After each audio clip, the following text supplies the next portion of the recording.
College ಆಯ್ತು, Instagram reels, ಮತ್ತೆ ನಾನು ಜಿಂದಾಸ್ ಜಿಂದಗಿ. ಏನಪ್ಪ ಇದು ರೀಲ್ಸ್? ಓಹೋ ಹಿಂಗಿದೆ, ಯಾರಪ್ಪ ಇವಳು? ಏ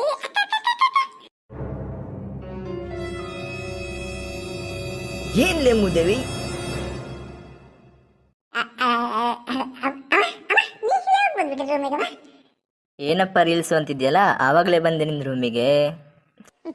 ಅಮ್ಮ ಅಮ್ಮ ಅದು ಏನಿಲ್ಲ ಅಮ್ಮ, ನಮ್ಮ ಹುಡುಗರು ನಂಗೊಂದು ಸ್ವಲ್ಪ ಸ್ಟಡಿ ಮೆಟೀರಿಯಲ್ ನೋಡ್ಕೊಂಡ್ ಬನ್ನಿ ಅಂದಿದ್ರು, ಅದಕ್ಕೆ ಮೊಬೈಲಲ್ಲಿ ನೋಡ್ತಿದ್ದೆ ಅಮ್ಮ, ಅಷ್ಟೇ, ಮತ್ತೆ ಏನಿಲ್ಲ ಅಮ್ಮ. ಅದೇನು ಸ್ಟಡಿ ಮಟೀರಿಯಲ್ಪ್ಪ, ನನಗೂ ತೋರಿಸು, ನಾನು ನೋಡ್ತೀನಿ. ಬಂದ್ಬಿಟ್ಟಲ್ಲ ಅಮ್ಮ, ಹೆದರಿಕೆಗೆ ಮೊಬೈಲ್ ಎಲ್ಲ ಬಿದ್ದೋಗ್ ಬಿಡ್ತಮ್ಮ. ಇರು, ಇದನ್ನು ನಿಮ್ಮ ಅಪ್ಪಂಗೂ ಹೇಳ್ತೀನಿ. ಅಮ್ಮ ಅಮ್ಮ ಈ ಚಿಕ್ಕ ವಿಷಯ ಯಾರಾದ್ರೂ ಅಪ್ಪಂಗೆ ಹೇಳ್ತಾರ ಅಮ್ಮ? ಬೇಡ ಅಮ್ಮ. ಹಾಗಲ್ಲ, ನೀನೇನು ಮಾಡ್ತಿದ್ದೆ ಅಂತ ನಿಮ್ಮ ಅಪ್ಪಂಗೂ ಗೊತ್ತಾಗ್ಬೇಕಲ್ಲ.